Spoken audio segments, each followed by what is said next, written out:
बिस्मिल्लाहिर्रहमानिर्रहीम। अस्सलामुअलैकुम। कही अनकही के साथ वजी अहमद सिद्दीकी हाजिर है। इस वक्त मुल्क भर में सियासी सरगर्मियां बहुत हैं। फलां की गिरफ्तारी होनी चाहिए कि नहीं होनी चाहिए, फलां गिरफ्तार होगा तो ये क्या फ़र्क पड़ जाएगा, अगर उस फलां के गिर्द घेरा तंग हो गया है, फलां पकड़ा जा रहा है।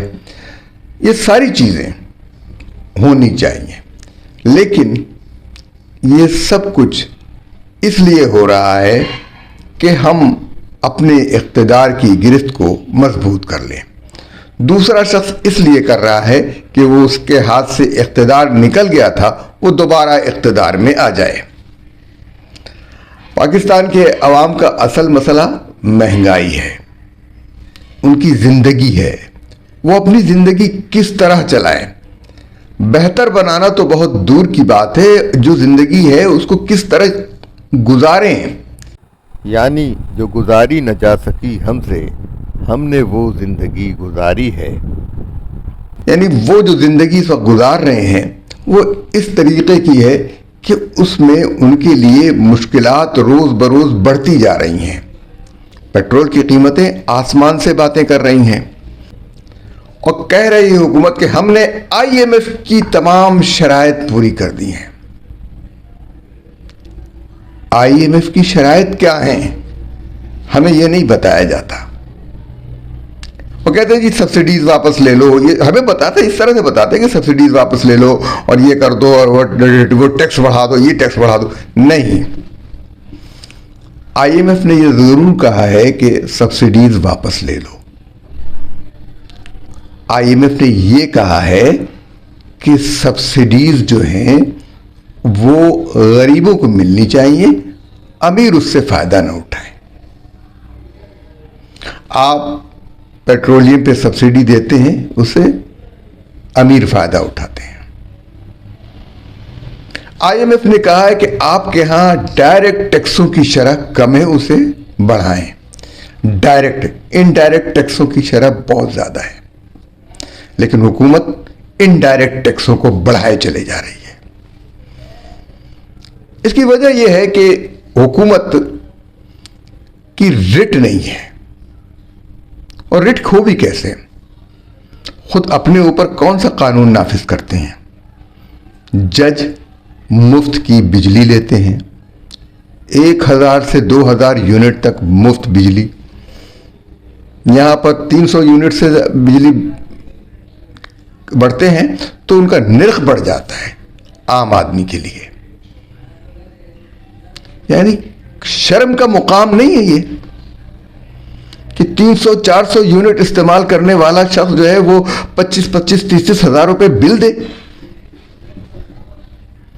उसके ऊपर सारे टैक्स लगे हों।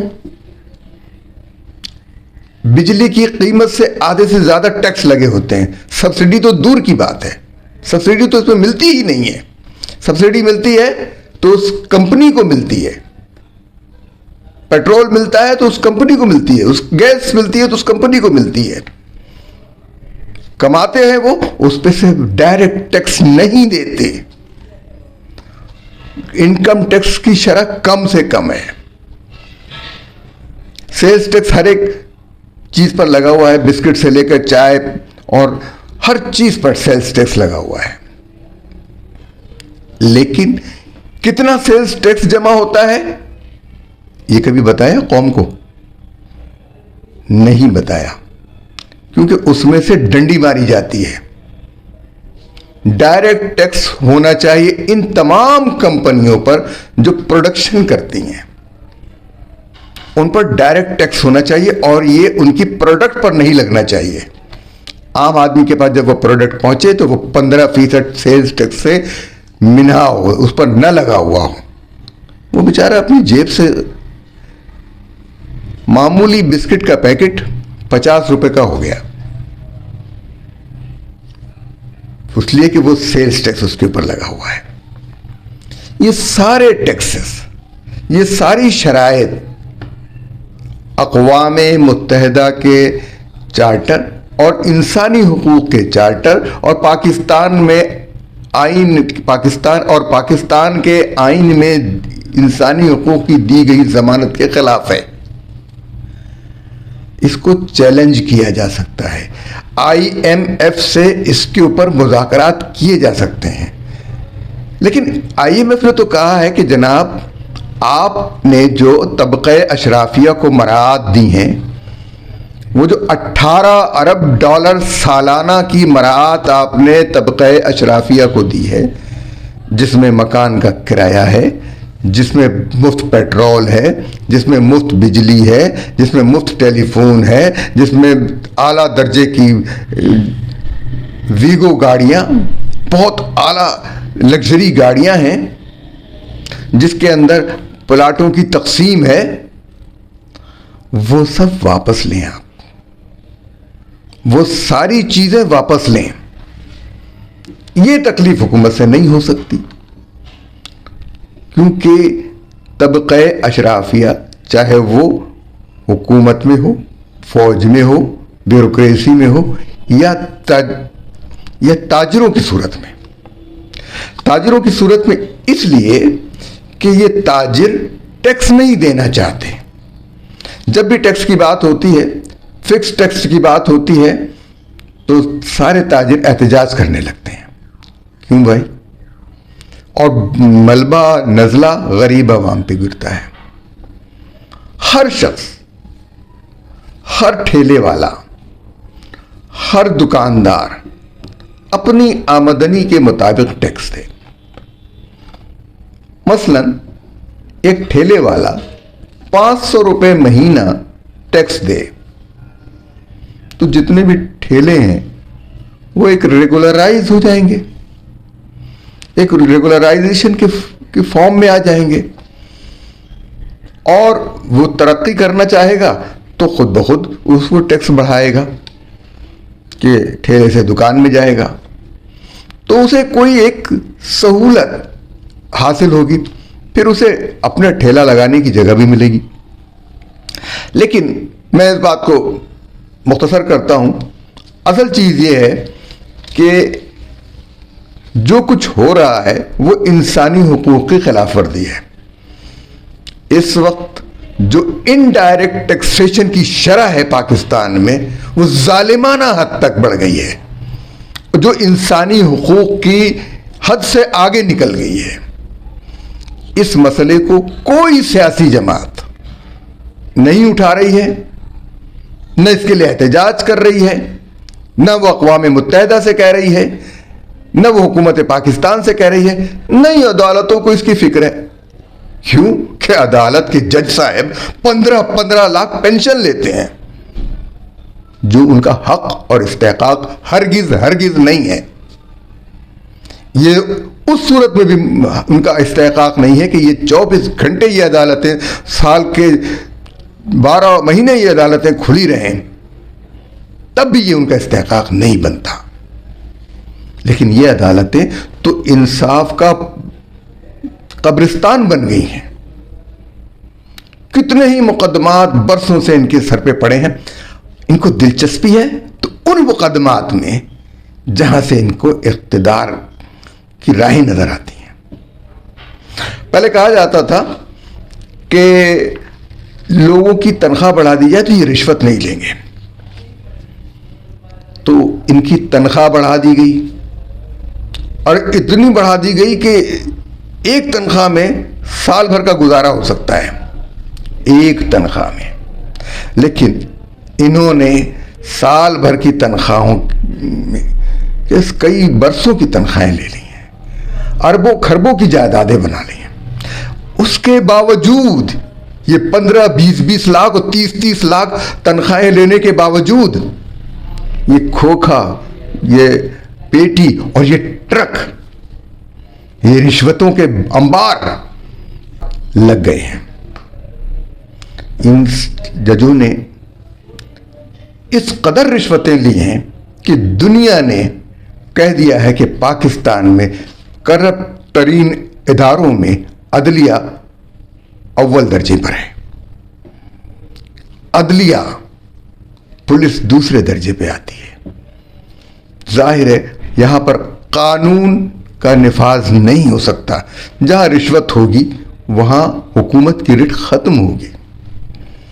जरूरत यह है कि हुकूमत की रिट कायम हो, डायरेक्ट टैक्सेस हों, वो लोग टैक्स दें जो कमा रहे हैं, अवाम को रिलीफ मिलना चाहिए। हम कहते हैं कि नहीं दो बिजली पर सब्सिडी, हम कहते हैं नहीं दो पेट्रोल पर सब्सिडी, लेकिन उन पर जो डायरेक्ट टैक्स आयद हैं वो खत्म करो। टैक्स पेट्रोल पंप के मालिक से लो जो लाखों करोड़ों रुपए कमाता है और एक पैसा टैक्स नहीं देता। वो टैक्स के नाम पर आपसे वसूल करके दे रहा है, उसकी जेब तो भर रही है। जब पेट्रोल महंगा होता है तो वो सस्ता पेट्रोल भी महंगे दामों बेचता है और वो पैसा उसकी जेब में जाता है। जब पेट्रोल सस्ता है तो वो रोक लेता है, पेट्रोल नहीं देता, नहीं बेचता। तो ये सारे काम करते हैं, ब्लैकमेल करते हैं ये। और इस ब्लैकमेलिंग को उसी वक्त खत्म किया जा सकता है जब रिट हो हुकूमत की। सिंध में हुकूमत की रिट कायम करने के लिए रेंजर्स बुलाए गए। जराइम की शरह देख लीजिए, कम नहीं हुई, बल्कि रिश्वत के नए रास्ते खुल गए, रकूम जमा नहीं होती। अगर बैंकों में रकम जमा हो तो जाहिर है हुकूमत ने एक नया तरीका इख्तियार कर रखा है कि बैंकों के अंदर उस पर टैक्स लेती है, जो लोगों की बचतें हैं उन पर टैक्स लेती है। भाई वो रकम तो आप अपने खजाने के लिए इस्तेमाल कर रहे हैं, मुल्की मईशत के लिए इस्तेमाल कर रहे हैं। जो लोग कौमी बचत में पैसे देते हैं उसमें से आप टैक्स ले रहे हैं। यानी आपको पैसे दिए हैं कि कौमी खजाने में आप रखें, उस पर भी आप टैक्स वसूल करते हैं। और फिर कौमी बचत के इदारों का यह हाल है कि वहां पर बदउनवानी और बेईमानी इस कदर है। कराची जैसे शहर में चंद मराकिज हैं कौमी बचत के, चंद, ये ज्यादा होने चाहिए थे ताकि लोग जो है वो अपनी बचतें वहां जमा करें। और ये जो शराइत बैंकों के अंदर सख्त से सख्त और कड़ी से कड़ी रखी गई हैं, और ये दहशतगर्दी के नाम पर जो बैंकों के अंदर बदउनवानी का रास्ता खोला गया है, बेईमानी का रास्ता खोला गया है, और बायोमेट्रिक्स की जो एक रट लगाई गई है, हर बात पे बायोमेट्रिक्स, ये एक शख्स के शख्सी आज़ादी को महदूद करता है। हुकूमत पाकिस्तान को अपनी बैंकों की पॉलिसी पर दोबारा गौर करना चाहिए और थोड़ी नरमी पैदा करें ताकि लोग अपने घरों से पैसों को निकालकर बैंकों में कौमी बचत के मराकज़ में लेकर आए। और सबसे बड़ी बात, पार्लियामेंट को इज्जत दें। मियां नवाज शरीफ वोट को इज्जत दो की बात कर रहे हैं, तो आज हुकूमत उनकी पार्टी के पास है, आज हुकूमत पीपल्स पार्टी के पास है, आज हुकूमत JUI के पास है। वो बैठकर वोट को इज्जत देने का तरीका इख्तियार करें, पार्लियामेंट को एतमाद में लें, पार्लियामेंट से फैसले कराएं। अदलिया के जो छुतरे बेमोहार की तरह की आज़ादी है उसको रोकें और डायरेक्ट टैक्सेशन को करें और शरह, डायरेक्ट टैक्सों की शरह जो है मुतय्यन करें और इनडायरेक्ट टैक्सों को कम से कम बल्कि ख़त्म कर दें।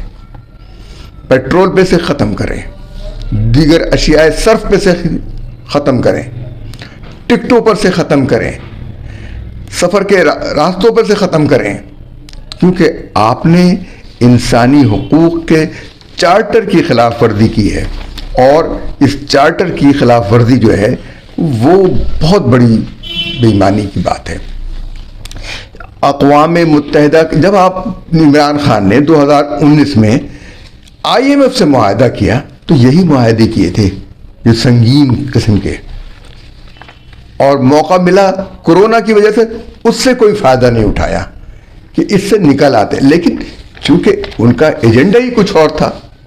और IMF का अपना एजेंडा यह है कि कोई मुल्क अगर तरक्की कर रहा हो तो उसकी तरक्की का रास्ता रोका जाए, क्योंकि ये सिर्फ मगरबी ममालिक की तंजीम है। इंटरनेशनल मॉनेटरी फंड इसके अंदर चंद ममालिक जो अमेरिका के साथी हैं उनके ही वोट हैं।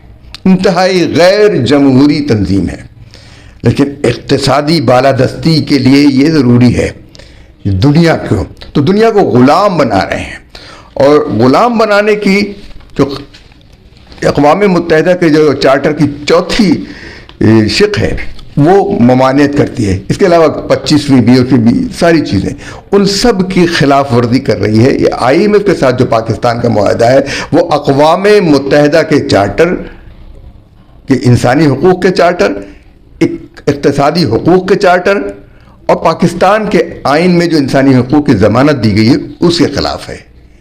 लेकिन कोई सियासी जमात इस पर नहीं बोल रही है। हम चाहते ये हैं कि आप हमारे इस पैगाम को दूसरों तक पहुंचाएं। चैनल सब्सक्राइब नहीं किया है तो सब्सक्राइब करें, अगर सब्सक्राइब कर लिया है तो दूसरों से सब्सक्राइब करवाएं, शेयर करें और लाइक करें और ज़्यादा से ज़्यादा लोगों तक हमारा पैगाम पहुंचाने में हमारी मदद करें। इजाज़त दीजिए। अल्लाह हाफिज़।